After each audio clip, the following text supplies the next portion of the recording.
We live in a world that's, where we don't even agree on facts anymore. It's how does it make people feel and how does it create impact in the world? We're trying so hard to be authentic Mhm. that we're coming off cringe at this point, you know? I think the same way that like millennial kids got their wrist slap for using like their calculators on math homework is like how Gen A feels when they get their wrist slap for using like Gen AI in their creative endeavors. Dude. Hey friends, welcome to Above the Fold podcast. I'm your host, Jess Servion. We're going to be talking about everything in your customer's journey. You're going to learn things about customer experience, brand experience, and marketing secrets that help you drive your brand success. So stay tuned, buckle up, and let's get into the episode. Welcome back to another episode of Above the Fold. I am your host, Jess, and this week I am joined by my friend Reid Litman, who is Global Director of Ogilvy Consulting. And we're going to talk so much shit about Gen Z trends and buying behaviors. But before we get into it, Reid, tell the audience what you actually do. Yeah, no, you nailed it. Global consulting director within the consulting department at Ogilvy. So for those who don't know, we're a growing group within kind of that larger, more known ad agency. And we focus a lot on more of the business strategy, product innovation, and kind of tip of the spear business services, and less of the creative campaign work that you might associate with a typical Ogilvy or any really ad agency. Yeah. But it's been awesome. And within that group, I typically focus on Gen Z marketing specifically. So helping either older brands pivot or new brands really connect and build community with the up and coming generation. Yeah. That's awesome. And how Reid and I met is we're a part of this group called Exposure Therapy, where there's like a bunch of like consumer insights people, Yeah. brand strategists. I mean, it's mostly like for brand strategists, but we all come from that like trend analysis background. Yeah, there's futurists, trends people, Yeah. hardcore researchers, entrepreneurs. It's a really awesome group. It's so fucking awesome. If anybody's out there listening to this, shout out to Jasmine. Shout out to Jasmine. And shout out to Exposure Therapy. So how we started talking though, how we got is that we got connected through Jasmine, through this group. And I don't know, like we just kind of like started talking about like celebrity-led brands, really. Yeah, creator-led brands, celebrity-led brands. I feel like we have a lot of opinions on them. So many opinions. And then we just started launching into from the creator conversation to all things sort of like youth culture, Gen Z marketing, brand building in 2025. Yeah. Well, I think the thing is like consumer behavior overall is changing, right? It's like I'm a millennial, you're Gen Z, and not to be like, I'm a millennial, you're Gen Z, but my buying behaviors opposed to your buying behaviors are just so different, but they're also very similar. Yeah. And I think we'll get into a lot of different topics, but I mean, like we talk about authenticity. Yep. About how like it's such like a buzz, it's becoming a buzzword now, but now it's like losing its authenticity even. Totally. I mean, my whole thing over the last few years, but especially in the last 6 months, as my barometer for hearing the word authenticity is officially broken, is how can we say that authenticity is the North Star for brands and marketers at a time when we can't even all agree on what's real? Yeah. There's so much reality shifting, objective truth shifting. Like we live in a world that's, where we don't even agree on facts anymore. Yeah. And so to me, the center of gravity is so not, is it real? It's how does it make people feel and how does it create impact in the world? Like it's just authentic has become this empty buzzword, I feel, for marketers when they're not quite sure what they actually want to say. Yeah. I mean, I agree with you. I think it's like, it's not only that it's just becoming empty and not only because of all the facts that you like have laid out, but it's also we're trying so hard to be authentic that we're coming off cringe at this point, Agreed. I think it started off as a brand imperative and the message, the sentiment was really admirable. But at this point, it's just so much less to me about was it authentic and so much less about are you doing the thing that you say you were going to do for the people that you say you care about? Yeah. And, Go that's ahead. it. Yeah. This just popped in my brain and it's so funny because like as we talk about this, I think even like the consumer that's consuming media and consuming any of these pieces, like you're absolutely right, like doesn't know real from right. Like I got this comment on my YouTube like last week, and I was talking about authenticity in marketing, and this comment goes, yeah, but you talk all about this being authentic, but you're wearing so much makeup. And I'm like, what? Yeah. Like, and I wasn't even wearing that much makeup, but I was like, you're so blinded by what authenticity should look like that, like, are we supposed to be so stripped down when we're filming anything, or like, how do you even come off real? Right. No, and it happens so much. Like there's so many discussions around things like the death of facts or just media fragmentations, and how, you know, your truth might be my cringe because we consume different orbits of media. And even just like a recent example from earlier this week, there was like the, you know, like Drake's on tour in Australia, and there was that bit with the drone that comes up over his penthouse. And some people were like, you know, oh my God, like blah, blah, blah, it's real. Other people were like, it's clearly an ad. Other people were like, no, like I think like someone really did this to him. You know, and so it's just like there's such a variety of opinions on even what constitutes authentic or real or trend versus, you know, created. So it's really interesting. Well, and now we also have the barrier of AI. So, you know, going back to even the Drake thing that you're talking about, like, yes, that possibly could be a fucking ad. It could also possibly be AI, you know? I've seen so many creative campaigns that are now being produced by AI, and it's like, it's either blatantly AI or it's not. Yeah. And I think what's interesting too, as it relates to AI and marketing, is there's the whole cohort of people who say like, it's not art, it's not real, like it shouldn't be done that way. Nothing should be created with AI in terms of a full creative process. And then there's others who say like, of course we should use it, right? It's the latest, greatest simplification / enhancing tool. And I feel like, especially as it relates back to Gen Z and even Gen Alpha, I think the same way that like millennial kids got their wrist slap for using like their calculators on math homework is like how Gen A feels when they get their wrist slap for using like Gen AI in their creative endeavors. Dude. And I don't think it's ever going to go back. I don't think it'll go back, but I think that there will be restrictions. Like right now, it's just like open. It's just all open. And I think that there will be more restrictions we see. And I don't necessarily say like, and I'm sure there will be like legislation restrictions at some point, but like what I'm also saying is just guidelines in like schools and other places and like work environments of like how you can use these things. Like, but what's so opposite of that is, so even in my newsletter, I write like every Sunday. I procrastinate to the last minute and write every single Sunday, but I don't always use AI. But like when I'm like brain, you know, writer's block or whatever, I'll like utilize AI, not to write it for me necessarily, but like just to like think about thoughts, right? Totally. But I've been popping my newsletters into like AI analysis to make sure that it's like nothing can be fucking, you know, told that like, because my writing is literally my writing is my point. But I'm even testing out to make sure that like I show up authentic, you know? Yeah. I mean, I've seen a lot on LinkedIn over the last couple of weeks too, of people being like, your AI is showing, and they kind of list out some like really common tropes that people who, you know, may or may not use their chat GPT to help write their LinkedIn posts have. And so there's certain phrases that have become like really, really typical in today's world. Yeah, in today's world. Or there's like some constructs of this thing is transforming, or just certain words or almost like catchphrases that ChatGPT tends to use a lot. And so now like it's just really funny to see the evolution from ChatGPT writing for you to now people catching on to now people using prompts that specifically say things like, make sure it doesn't sound like it came from ChatGPT, you know, or prompts that disinclude those catchphrases that have become associated with AI. Yeah, totally.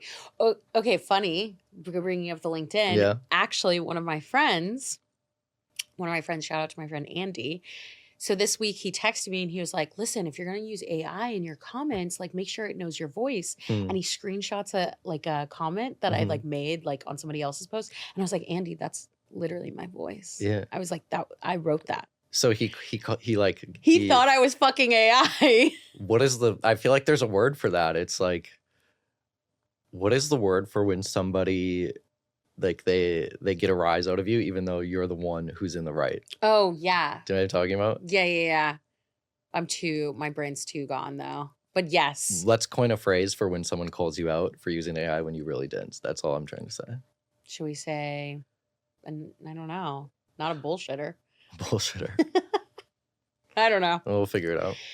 Yeah. So point is AI overall, right? Like AI, the way authenticity, all of these things, it's like you can't really tell Yeah. if anything is fucking real anymore. Right. I think for me as a marketer, like just working with like e-commerce brands, I'm seeing so many people like utilize AI like image for their creative campaigns. Totally. And I was consulting for a brand recently and I was going through their customer journey and I was like pinpointing some things and I like literally was just like went all the way down to like all their creative ads, all of these things. And one of the models like only had 3 fingers and like some of it was so blatantly AI images. And I told them, I was like, listen, like you like it's fine if you use AI for images because like obviously, you know, budget reasons, right? But you can't have these little imperfections because you're eroding your trust. Yeah. That's interesting. And I would love to see, you know, by generation or by age cohort, how or if trust is eroded. Like I imagine, you know, if my dad saw the ad of someone with 2 fingers, the trust would for sure be eroded. If you showed your little nephew, he wouldn't would notice. he care? It looks like a Fortnite character. Maybe it's more trustworthy. You know what I mean? Like, it's really interesting. I mean, what's your opinion? Like for you as a consumer? You know, I think when there's traditional brands or legacy brands who venture into the world of AI and things start to look a little wonky, there's risk and trust certainly can be eroded. But when I think it's up and coming brands who really embrace that chaos, brands who, like we say, are really on the pulse of knowing that, like, you know, hey, it doesn't matter if it's authentic in a world where we don't even know what's real, probably the risk is less. Yeah. You know, if some up and coming creator launching their CPG brand does it, You wouldn't be cringe? I would be cringe. I wouldn't. I think that they are, if you're sort of that world, especially this kind of like digital crazy meme media fragmentation, like it's just less. Yeah. I hear you totally. But I think like, as we talk about like authenticity and trust and all those things, like if I'm consuming media or consuming a product from like, listen, I'm going to get a lot of shit for this comment, but I actually really like fucking Kim Kardashian's shit. Like I mean, I think a lot of people would agree with you. She's giving Nike CPR right now in real time. Literally. Yeah. Okay. Which we should get into that. But the reason I bring her up though, right, is like because that like Kim Kardashian or even Khloe Kardashian, like because I like Good American Jeans, I like Skims. These are people that like I consume their media and like I get fed their ads. And I can tell you from my point of view, if somebody gave me an AI image, like from one of those brands, I would not fucking trust it. Totally. But I think Kardashians are in sort of a special class as kind of like some of the OG creators, kind of that bridge between traditional brands and creator brands. Like I think they sit somewhere in the middle as kind of like matriarchs of the new economy. Fair. And so it's very different than like, I don't know, someone under age 22 right now coming up, or like, I don't know, just any sort of emerging, especially what about, Gen like, Z Mr. creator. Beast? I think Mr. Beast already gives sort of like AI vibes. I mean, I shouldn't say this, but I can tell you, yeah. Yeah. I mean, from his thumbnail art to, you know, Beast Games to Mr. Beast Burgers, like he's in so many different worlds and formats and mediums already that it doesn't even matter. I don't think it matters. Okay, so let's not a Mr. Beast then. Okay. Who is somebody else? Like maybe like a FaZe Rug or the FaZe Clan? Yeah, the example that I don't know where it's going, but the example that keeps popping in my head is sort of the Alex Cooper. Yeah. You know, she's obviously a newer creator, but at the same time extremely established, extremely successful. So I don't know how far she could take AI before her audience would be well, I think confused she's also or like hurt. losing her audience. Yeah, That's a whole other thing. I'm fine to go down this path. We can go down whatever paths we want. I don't know about that path. Like, I actually don't have any. I don't have any Opinions? intel on it. I think what's interesting is okay. So Unwell came out, Yep. the hydration beverage, not like the line of The things, the right? water brand, right? The water brand, yeah. Unwell came out, and like it's so interesting. So I posted a video on LinkedIn about it, and I posted a video on it, and like I got a lot of varying women's opinions Mm, on it. And this, granted, this is just LinkedIn, but this is like a lot of marketers, sure. and like, and I got a lot of varying opinions. And some of the opinions that I got about it was that one of the varying opinions was like, well, I think it's like distasteful Mm. that that Alex like put out this beverage because she like obviously doesn't care about women, and it was from like a microplastics point of view. Hmm. My opinion was like, I don't really think we were going down that path. I'm going to Yeah. be honest with you. Yeah. Like, but then another opinion, it wasn't even from a woman. This is actually a completely different post. This is not on my post, was from a man's point of view. Mm. I forget like what industry he was in, but his post was about like, it doesn't make sense that she put out this beverage. I never see women consuming hydration I saw beverage. that. What the Did fuck? you? Okay, Yeah. wait. Yeah. And I'm like, excuse me? Like, sir, as I'm drinking my Yeah. body armor and like, Totally. No, well, that's a whole nother conversation that sports brands are just catching on to, or it feels like sports hydration brands are just catching on to, is like, hello, breastfeeding, hello, airplane rides, like menopause. Like there's so many underserved use Dude. cases. And like, yeah, that I think that guy brought it to life so well in the worst way with that comment. I know. Like just a marketing professional, genuinely like, I was like, sir, if you are so, you do not understand the world. Because not only that, like I know conversation is just going a lot of different places, but like one of the biggest things though is like I work with a lot of health and wellness brands, and women bring in like health and wellness products into the household. Like I've seen it time and time again. Like even if there's bigger stats out there, the consumer insights projects that I've done across these health and wellness brands, I can tell you are the moms or a woman who's like interested in like whatever like that protein product is, colostrum, like whatever it is, right? So for that man to sit there and say like women don't consume hydration, I was like, sir, you are absolutely fucking wrong. Yeah, that was crazy. I know. Okay, well, let me give my Alex Cooper Unwell take. And this is actually, I don't have any data, maybe, or you do, or just thoughts on how well it's doing. I think I'm super, super curious to see just like the sales, the business side of it. But I wonder if I can look it up. Why I think it's cool is because I feel like it represents one of the first times that I can remember where a creator brought a brand to life, but not just on their own. They're partnering with like a large corporate titan to do so. So it's like Nestlé x Alex Cooper, which I think is so interesting because it's also it's showing us that some corporations, some brands are learning to use influencers not just as mouthpieces or influencer billboards, but actually as strategic partners to help create and launch products. And so I'm super excited about the way that influencers are being recognized as partners. Yes. And shout out to Alex Cooper. I feel like it's going to be a thing that we see more and more.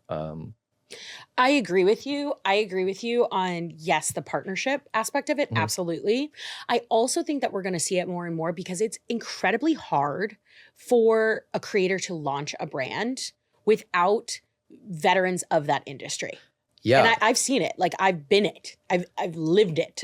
Hard to launch, and I would say hard to sustain past those couple of years of hype. Absolutely. And I think what something like a Nestle does is give the brand infrastructure and permission to exist outside of her day-to-day life. So they can leverage the best of her, the creator, and the best of her trends. But if something goes south or if she has an off year, they still have that power to keep distributing it in the meantime. Totally.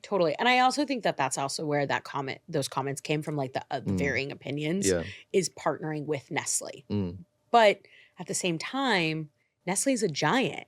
Just like a Hershey's is a giant, you know, like all of like, it makes sense if you are a creator and you want to launch a brand, a CPG product at least at a minimum, right? To work with a partner that has like an industry vet rather than going and like putting together the small team to go and do it. Totally. And I'm such a fan of big brands doing this because I think it forces them more into the zeitgeist and to make change. Yeah. Like, so if you care about microplastics or if you care about sustainability, who better to make change than, you know, the big guys in the game? Like the small anti-microplastics brand it doesn't impact the world. But the big brands who control the distribution, who control the majority of sales, if they make a small change, it actually, the benefit, it goes so much further. Yeah. So I love that they're pushing themselves out into the world this way. Yeah. Did you see that Post Malone came out with an Oreo? I have not seen the Post Malone Oreo. I remember the Lady Gaga Oreo. Oh, I didn't know there was a Oh, Lady yeah. Gaga Oreo. Oh, yeah. I'm a big Posty fan. Okay, So what is it? Like, what's his it's like what's his a flavor? salted caramel thing. Love it. But I thought it was interesting, right? Like, not because at this point, like a Lady Gaga or a Post Malone are big celebrities, Totally. So then again, going back into like the partnership of like testing out a new product Mhm. and with a giant like an Oreo Mm. is something that helps revive Oreo in a way, but also is like an interesting licensing partnership for those individuals. Yeah, and I think you bring up a good point because there's such a spectrum of partnerships. Like in terms of level of involvement, I would say Lady Gaga providing her licensing for Pink Oreo is like minimal. Mhm. And then Alex Cooper co-creating an actual new beverage brand is like, it's much higher touch, Yeah. higher involved. Yeah. And so we're seeing kind of these partnerships and these deals happen, all across that spectrum. I agree. Another thing that I was just thinking of too is like I think for a long time before creator brands, we saw a lot of licensing deals, Yep. right? And then we saw the creator brands come, and then I think we've seen or are seeing that it's like it's hard, so it makes sense to partner. Yeah. So I think like on that spectrum that you're talking about is like we'll continue seeing the partnering, but I also think that there's going to be a bigger push in licensing, but from not just the Oreos or the Nestlés. Mm. I think that we'll end up seeing more partnerships from other like media giants wanting to get That's into cool. CPG. So here's an interesting tie back to authenticity, though. Mhm. I think the higher touch is required for younger consumers to see it as interesting, authentic of the youth culture of Yeah. the creator zeitgeist.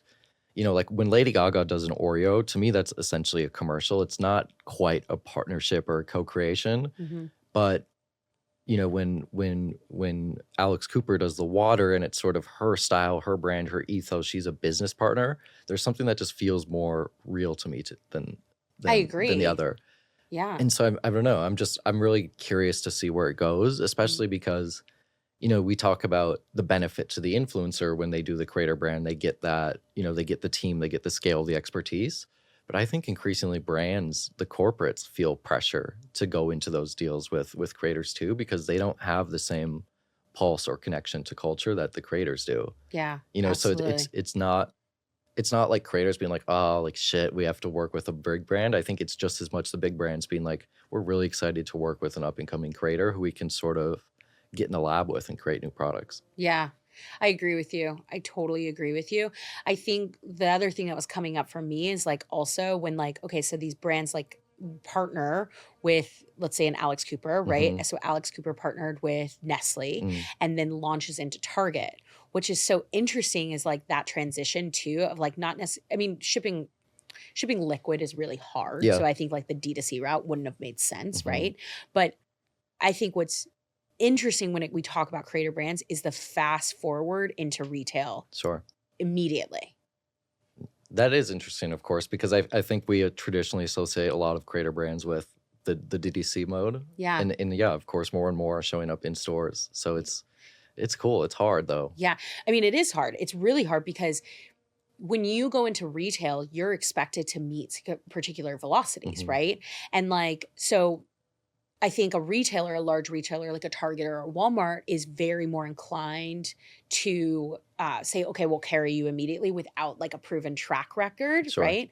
But then that's the other piece of like the marketing side. It's not even like the insights piece. It's Mm. like, well, a little bit of the insights piece too, because let's say I'm just hypothetically speaking, I Mhm. don't know, I couldn't find like sales numbers Okay. for Unwell, but Unwell goes into Target, right? Immediate launch, immediately. I'm excited about it. People are buying it, doing all those things, but then Mhm. you can't really monitor that like hype Yeah, die down, right? The same way you can in D2C. totally. So, and then you also, when you go into retail, you lose a lot of your data points of your consumer and you're only subject to the retail giant, like giving you those Right. data points. So I don't have like a formulated thought. I just think it's going to be interesting to watch Unwell go through that hype moment and then what's going to happen. Like, how is she still going to drive velocities to it?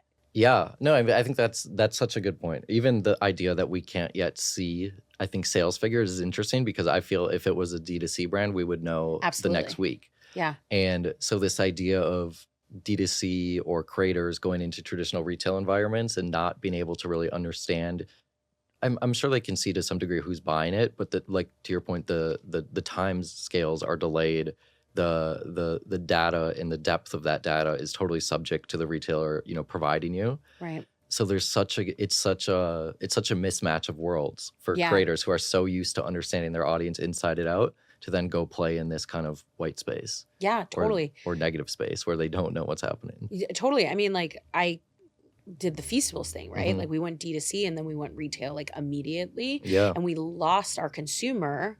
And so I wouldn't say we lost our consumer. I don't mean like we lost him. We just like lost the insights around the consumer, Mm. right?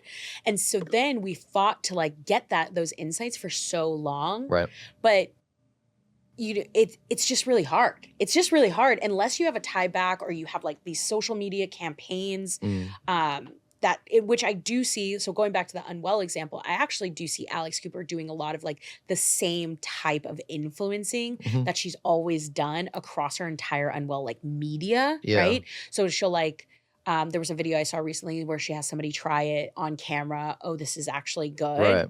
But that level of influencing is so different to drive the velocities to a store. Yeah, I guess I should read up on what's the latest way to track at point of sale? So like, when Alex does the water test or the on the street kind of like fun short form video, how are we measuring back to Right. checkout? Right. I mean, there's a lot of like different tactics, of course. Like I Mhm. think a lot of people have like putting like QR codes on the back of their product. Yeah. You can like create experiences with it. Like there's a lot of things, but also through giveaways. Mm. I think that's also why we see such a high influx of like giveaways on like these creator brands because Sure. it's like that's how you get them back Mhm. into your site and then into your world. But then the only other ways to get that data is like through those retail data giants that you have to pay for, Yeah. Which a lot of these people can't afford it Right. and cannot too. Yeah. And so I wonder if we'll see in the next year or so whether it's the Onwell, water bottle or something that they can redeem alongside the purchase in store Yeah. just to help track. Yeah. I wonder if she'll take it away from liquid and ever make it into powder too. Mm-hmm. Like, I know that's like a different thought, but I was just thinking No, to totally. myself, like, because if you start with Unwell, you started with the liquid piece of it, and then like hydration brands overall, or I mean, if you look at any shelf of hydration brands, it's like Yeah. the it's- rainbow on the shelf. Yeah, I mean that's like the liquid death play of sort of from water to tea to then the tin hydro flasks to Yeah. then the powders. Yeah. So it's like I think it's like the tried and true water brand format or sports drink format. Yeah, but I think that might be an interesting take for them. Mm-hmm. From like a product led like perspective, right? Like, okay, so I have this liquid and then I go into powder because, and the reason I say that is because shipping powder is a lot easier. Right. So then they could flip it. Let's say like things in retail aren't working out, Mm. right? Or they are, and then they want to have more take on their own audience. Right. They could flip it and then sell it into D2C and a Right. lot cheaper. The powders. Yeah. Yeah, And there's other Amazon channels, all these things. totally. I No, don't I'm know, excited just to see what happens over the next few months with that. I know. Going back to, I'm just like so stuck on Unwell right now and like apologize, but like I just think it's just been the latest one that has come out that's actually done pretty well. Mhm. No pun intended. Yeah. I mean, like think about it. Like there's been plenty of like products that have been put out there, but Mhm. that like aren't really, you don't see much hype around it. Totally. There's been a lot of creator products. I'm curious, even going back to your, Feastables example, did you find that when you went from D2C to retail that there was success with the same audience? I'm like, yes and no. Okay. So I mean, truthfully, like the Feastables audience was it was a child. Mhm. Like, and I don't mean like a 5 to 7-year-old, but I would say like anywhere from like preteen to teenager. But then we also have like very young adult too, like that Sure. 18 to 19 range. And then, but going into D2C, like launching in D2C for that awareness piece of it, saw huge like sales, did all the things, but it like shipping bars is hard too. Like they melt, they break, all those things. But people are more likely at that awareness stage to go and pick that up and pick it up in bulk because they're so excited about it. Also, we did a giveaway. We did several giveaways, right? Yeah.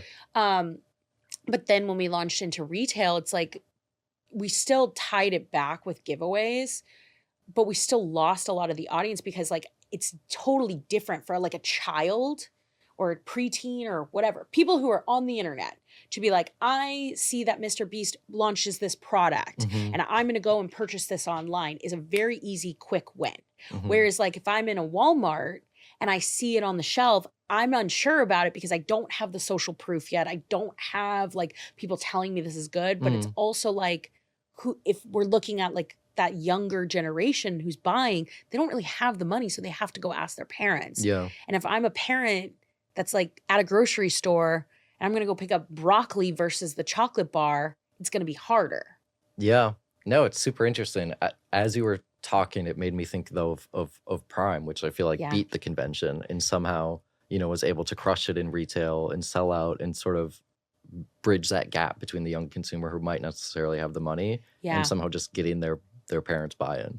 I know. And I don't know like the science behind it. We're literally just rapping and like thinking about it. Totally. But I wonder if it's because of the format it's in, right? A Prime beverage is a beverage. Yeah. It's easy to go pick up out at like the checkout aisle and out of the cooler, Yeah, right? it's familiar. Whereas like a Feastables bar is not necessarily at the checkout aisle. It's probably in the aisles, right? I mean, at that time, it definitely was in the aisles. There was like other, end caps in other places. Totally. But like, there's a reason why when you go to a checkout, there's all the things that are in your face, like the magazines and all those things, because there's very quick wins to go pick up. But I also think on like, so not even just like the placement within store, I also think that Prime did a really good job with building that hype, like overall. They started with selling in retail before D2C. Yeah. And I fact check me on that. I could be wrong, but I only recall them from retail. Me too. But you got to think about the hype that they put behind it. Like it was a lot, like the campaigning, like the social campaigning, the like overall advertising on TV and like all these other places, like those channels were so much more. And I think on the Feastables side of it, we launched in D2C where it was like we owned the audience and then we went and launched like into retail. It's like two different paths. Totally. It's interesting though. It seems like both would have been smash hits, but it's interesting how it proved just like a really, really great model to start in retail. I wouldn't have expected that. Yeah. I mean, okay, so again, going back to Unwell, right? So the model of launching in retail, the model of also launching with a giant compared to like going and doing it on a small team. You also have to think too, Prime wasn't launched the same way that like we were, where it was like its own. It was a part of Congo Brands. Okay. And they've done several other brands too, So like the team was a little bit bigger than like when we launched with like 8 people. Yeah. And I wouldn't say it's like it's not having industry knowledge. Like, I mean, the team that we launched with like came from like RX Bar, Manscaped, like, know, and I was like leading like CX, but more from the SaaS side, whatever. Anyway, point is though, is that I just think that we like going through D2C and like owning, like there's a level of like, you still have to do email campaign, you still have to do social media, you have to do the smaller channels first.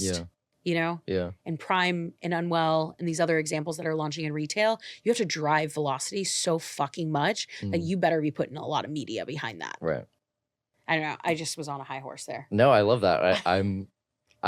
We need to come back and do like a data review of just the creator retail brands. Yeah. And just a performance review. Just like in a whole case study on it. Yeah. I'm thinking everything from beverages, I think of course is one, CPG and snacks. I'm also thinking of the huge array of beauty brands.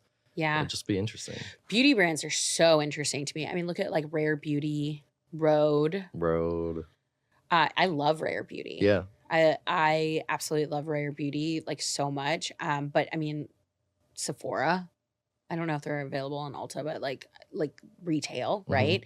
I only purchase Rare Beauty at the store Interesting. and never online. Why is that? I honestly think it's because of the behavior of it. Mm. Makeup is an experience Mhm. in a way, which is actually flipped. Okay. I think of makeup as an experience because it's like you're unsure of your colors, you're unsure of like, is this gonna look good on me? Yeah. Right. Whereas, in today's world, like TikTok might be like, oh, I have like this color and like this Yeah. liner or whatever. And you can easily like purchase through like TikTok shop or Yeah. like D2C. But like for me, and maybe it's because actually now that I'm like unwinding this even further, I think it's maybe because of I generational was thing. just gonna say, are we talking about an age difference here? Yeah, I think Yeah. it's a generational thing because I recall when I first went and like got my makeup done for like prom. I mean, dog, I'm old, okay? From I know. Oh, it was a long time ago. I went to a department store, Mm.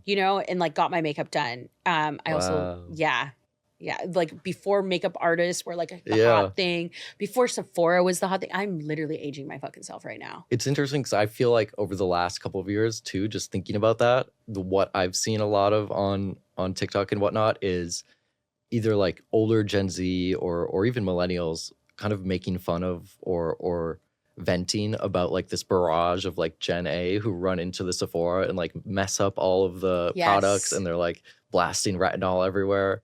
So Dude. it's so interesting. Like even the in-store experience now has been like flooded and Yeah. messed up by the TikTok and emerging behaviors. I know.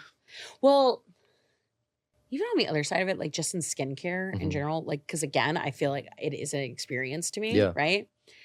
I think about like the TikTok shop and how skincare and makeup has really become the QVC experience, but on Mm. social channels, Totally. right? Almost everything, even the apparel, the fashion side of it, I don't know, like weird things like the vacuuming where it's like Dude. ASMR, like look how good my windows clean, Yeah. and it's just different products. It's like the whole thing. And and they're all like really cheap and chintzy products, Mhm. which is a whole other subject.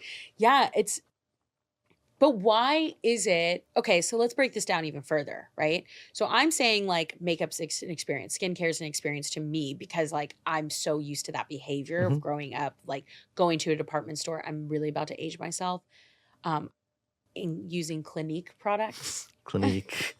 I don't think anybody fucking uses that shit anymore. Like throwback to Clinique. Yeah. Dude, but Clinique, all right, let's throw it way back here, Okay. okay?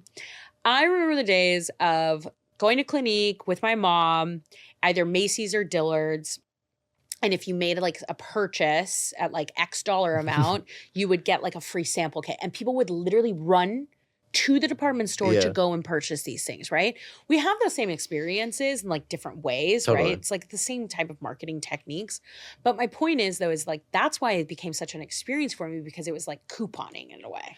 Totally. It's like that kind of surprise and delight. It was like almost like getting a mystery box with your purchase. Yes. I think we see a lot of that. So like the TikTok version is maybe, when you order any given product, really, it's like reach a certain dollar amount and not only do you get free shipping, but you get a surprise item, Yeah. or you get into like this loyalty program that will give you access to the latest drops. Like there's always that kind of gamified gifting surprise Yeah. add-on. Yeah. I mean, gamification is, I'm a very strong advocate about like that in every aspect Yeah. possible.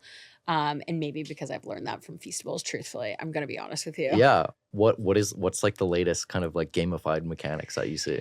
I honestly don't see much innovation in Interesting. it. Because I feel like, and I think we need more innovation in it. Mm. But I agree with you. I think like we've talked about like this skincare thing, or the mystery boxes or any of those Yeah. things. Like those are all the same techniques. Yeah. But I've seen the same shit over and over and over. And like when we talk about going back to like creators, right? And like how to drive velocities and like drive that awareness to buying your product. So many of them are like, here's a giveaway. Here's $1,000 giveaway. Totally. That is the same consistent gamification all the time. Mm. And like loyalty programs, the same thing. This is literally hot takes. Okay. Hot takes. Loyalty programs, the same thing. It's like, yeah, I get that I'm a VIP, but I don't want the same rewards. I want you to wow me. I want you to wow me at every purchase for me to keep coming back. Okay. So full circle moment then. Yeah. I think really great loyalty programs behave more like membership programs Yes. and allow not just for rewards or access to, spend more money with us, actually spend more money with us. They actually allow you to influence and shape the brand that you care about, the brand that you're a fan of. And Absolutely. I don't just mean like vote on our next flavor, like, or vote on the next colorway. It's like deeper engagement. The same way that we were talking about influencers, not just as like mouthpieces or billboards, but actual strategic partners. I feel like really cool membership programs will be shaped that way and actually allow for influence and creativity to be, to be platformed by the consumers and the big fans. Yeah, I agree. You're familiar with A24, right? Mhm. I don't know why that was like a really stupid question. Who isn't fucking familiar with I was A24? gonna say at this point, I feel like, They have a really dope membership program. I didn't know that. And I was a part of it for a really long time, and then like it kind of, for me, I was just like not doing the things. Sure. But when I'm consulting with brands and like talking about loyalty programs, I actually strive to influence them based off of A24, because here's why. That's your case study. I love it. I love A24's membership program because $5 a month, you sometimes get free tickets to movies. Not all the time. That it was like not something that they were consistent about, truthfully. But every month I would get a zine. Is that like a physical book? A physical Love book it. about whatever the movie is that drops, right? That's really cool. So the last one I got was about Heretic. And my husband is like a big horror movie guy. He loves Nice. A24. So like he like loves it because it's like, it's almost like there was like comics in it, but also it's like, it just takes you down an entire experience. Totally. The physical book game is big right now. We Dude. see it. I work with some travel brands. It's huge. Like it's like the OG, like here, look at the places you can go and here are the top 5 restaurants. And it Yeah. sounds so silly, but people love that like retro OG tangible Yeah. type of gift. Yeah. And imagine if A24 had the cast sign like 10 of them randomly and you didn't know like who was going to get that one. Right. Everyone would do it. A dope gamification, dude. Yeah. And like a really sick, that would be such a sick Yeah. like gamification play. The other thing that they do, going back to what you were saying about being a part of something, they also had a close friends group. Again, like none of this is consistent. Like I just recently saw they were hiring for a director of like member experience. So I think there's going to be like some revamps coming, but that's why I signed up. Because it was like this physical book, this physical thing that I would get in the mail, plus potentially like free tickets to things, but also being a part of like a close friends group on social media. Like now I'm full circle from like long form to online, and I'm constantly in the A24 circle. Yeah. No, I think what an amazing way to ensure that people keep up with your latest, that you always have an audience watching your films. Yeah. And that more importantly, you always have like this group of people who are excited to share what they learned about you or the latest things that they've got from you. Yeah. I also think that, I know we talked a lot about like CPG and other things, but the other thing that A24 does really well, and going back to your retro comments, is they're bringing back that like retro feel of movies and creating that cult classic. Like there was a long time in entertainment where it was like there was really great movies out there, but there was nothing that was really great cult classics. At least that's in the generation I grew up in. No, I can see that. Like the Marvel machine like generates, of course, billions and billions of dollars in cinema revenue, but I don't think anyone feels that deep, collective, tangible, fun feeling. Yeah. Again, I'm going to age myself, but my cult classics were, do you know who Kevin Smith is? No. Oh man, do you know Mallrats? Yes, I do know Mallrats. He's behind Mallrats. He's behind Mallrats, Chasing Amy, Dogma, Clerks. I wish I could be like, yes. Oh, I wish. Oh man, Dogma's so hard to get a hold of. Dogma's one of the best movies. Okay. All Kevin Smith movies is my point. I'll check them out. But that was like, for me, that was the last cult classics, like movies that were coming out. And now A24 is like, even if none of their movies feel like cult classics, they've created this like environment that what they produce is always very consistent. So they're like creating this like cult classic environment amongst their own movies. Sure. If that makes sense. It does. It totally does. And I think it's interesting that feeling that you're describing is also tied to like a retro or like nostalgia-esque feel. Yeah. You know, so I'm thinking like whether it be A24's like mid 90s or whether it be like, this is so not a hot take. This take is ice cold, and it's not even A24, but like the Stranger Things nostalgia vibe Yes. and like the shopping malls. Like there's something that people rally around really interesting when Yeah. it feels more analog. Yeah. Like how is it that the less digital optimized, you know, Marvel $1 billion machine it feels, the more community is built around it, Yeah. you know? Yeah. I think the communities are just so different. Yeah. Like, I'm actually not a Marvel fan. Can't even name a movie, Yeah. truthfully. Like, do not give a fuck. Spider-Man. Okay. Maybe that. Yeah. but my point is that I'm not like a follower of Totally. it, right? Like the loss of that following is just, I don't know, like exactly what you're describing. You mean like going to the malls and that nostalgia is like, I think we all kind of crave to want to be back there because we don't like the world. We just don't have a lot of that. We're just constantly scrolling. Totally. And it's like a new trend every 5 seconds. And I think that's why like the zines that you were describing do so well, because it's like something to put on your shelf, something to hold, something. It's like the printedness feels really nice. Dude, yeah, I know. And it's not even, they would do those. And then they used to do, whoever gets that director of member experience, we need to talk, okay? Next guest. Because we need to talk about what you need to bring back, all right? Okay. They used to do like birthday stuff too, No way. Okay. which like made me feel like a kid almost. Yeah. You know, like happy birthday, Jess, like from your favorite fucking production company. Yeah. Or just like fun cut scenes of characters. Like there's so much to do with it. I think that's awesome. So much. I'm curious for you, like, okay, I this thought just came up. Like, so I grew up going to the malls and these department stores. Like, how did you grow up?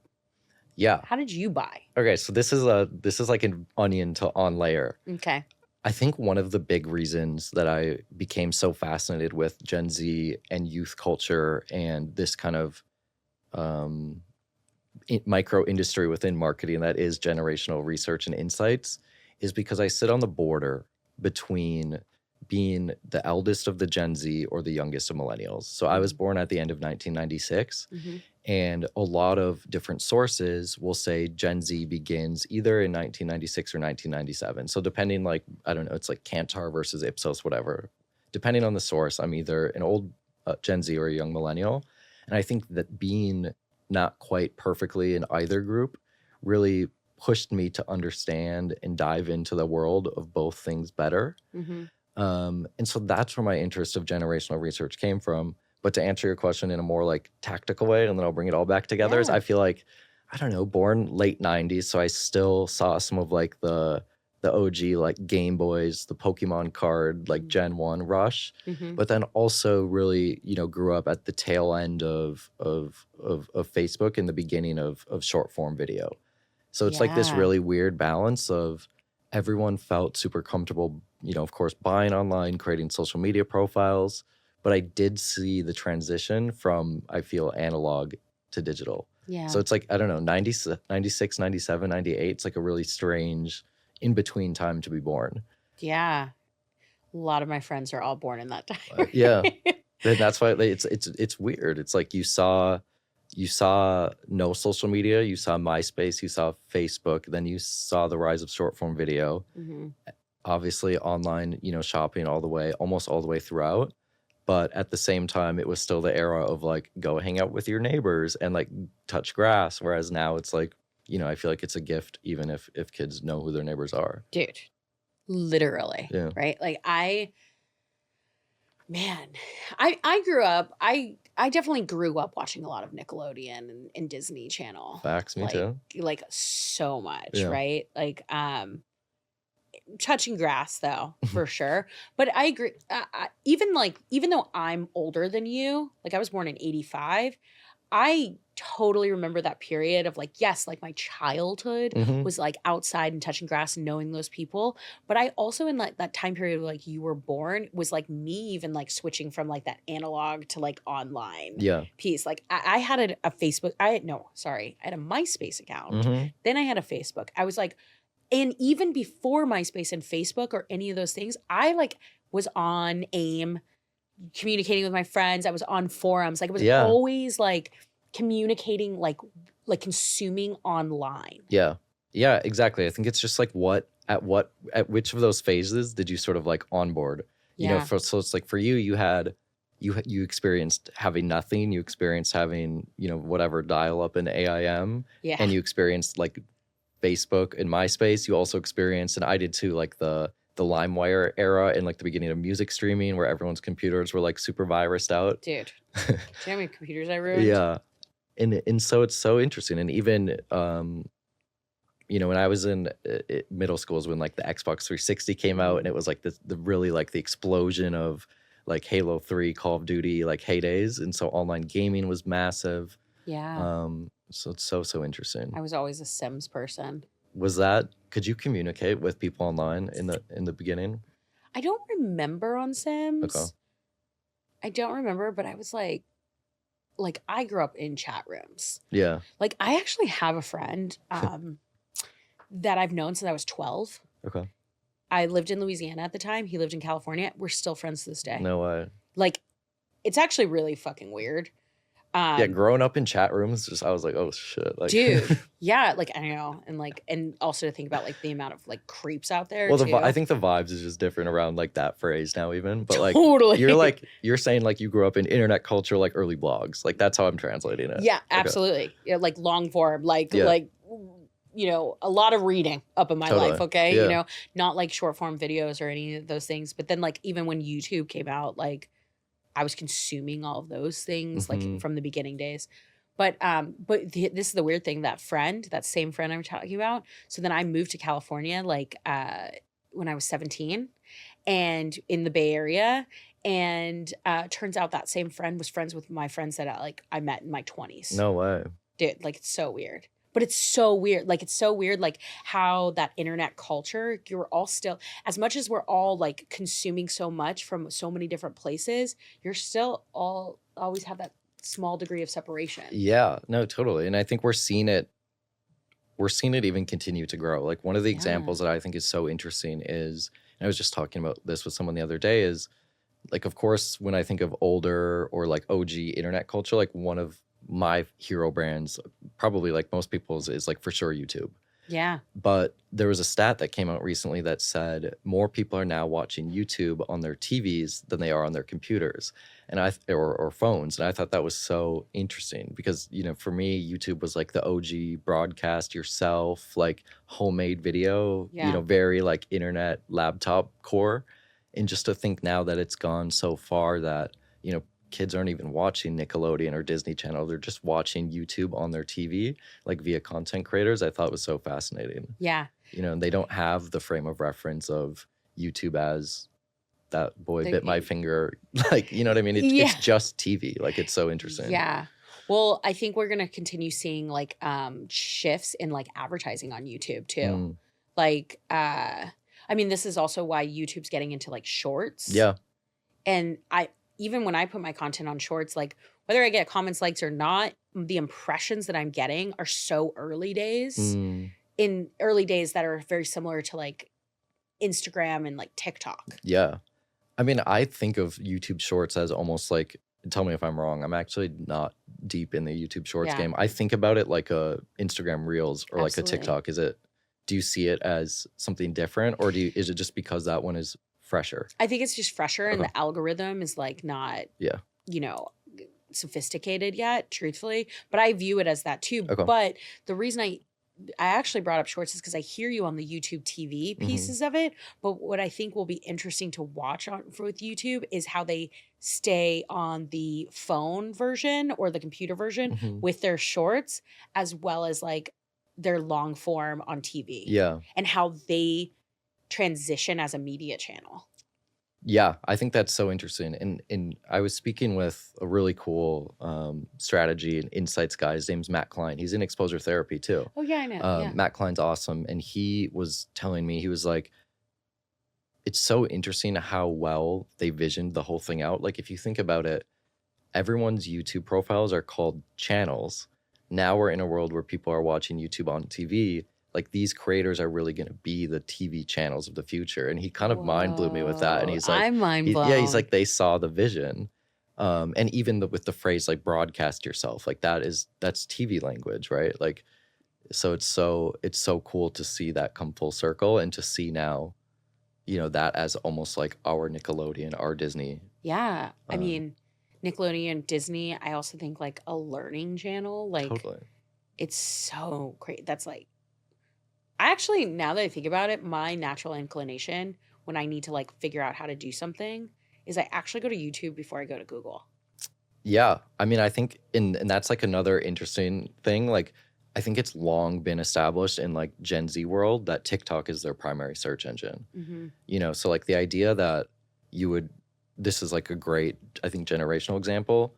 Google for honestly, even for me as a younger kid, I think probably for sure for you, at one point was like the ultimate convenience. Mm-hmm. Like the idea that you could just search something and see pages of results that were relevant to that was like phenomenal. Mm-hmm. When I talk to younger Gen Z about Google, they're like, man, like this is exhausting. Like, and they're like, the idea that I have to search something, type it in, and then I see pages and pages of text results, like that side is intimidating. And it's so interesting to me how that has flipped. Yeah. And the idea for them to simply go on TikTok, quick do their search, and then see a video result from a voice they trust that's already been curated and max like 30 seconds long. You know, that's worlds different than a 14-page Google results. Absolutely. Absolutely. I think where if you're like a content creator or anybody like consuming or doing advertising or anything and like doubling down on YouTube SEO is like really the future of it, because it's like, because if you think about it, it's like we do that on TikTok. I absolutely do that. Anytime I need to look at something like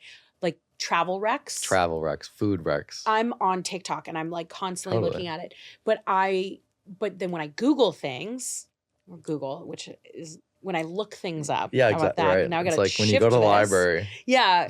Now I gotta shift this. I go to YouTube. So the YouTube SEO is gonna be just as important as the TikTok SEO. That's just like a theory. No, totally. It's interesting too to kind of compare and contrast YouTube to TikTok.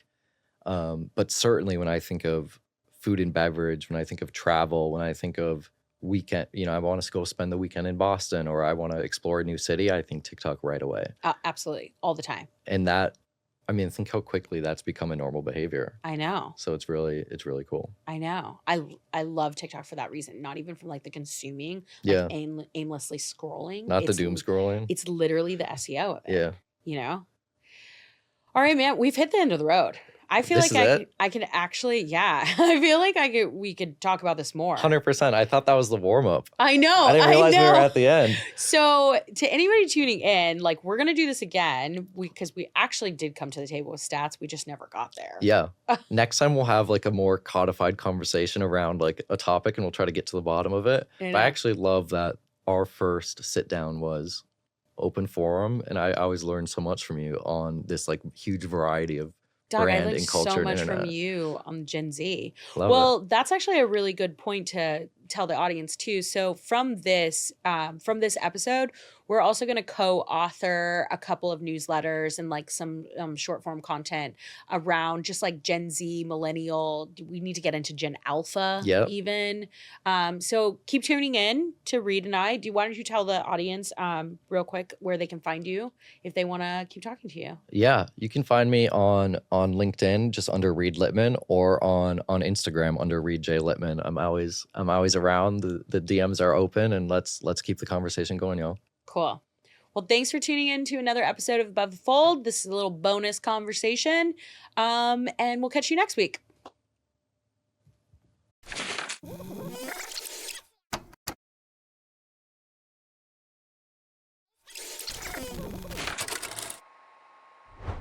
Dang, we've made it to the end of the podcast, and you're still here. So thank you so much for listening to Above the Fold podcast. For the best of this episode and every episode, be sure to follow us on Instagram and my YouTube channel. And for deeper dives on the secrets to brand success, don't forget to subscribe to my weekly newsletter, Sunday Postcards. All right, my dudes and gals, see you next week.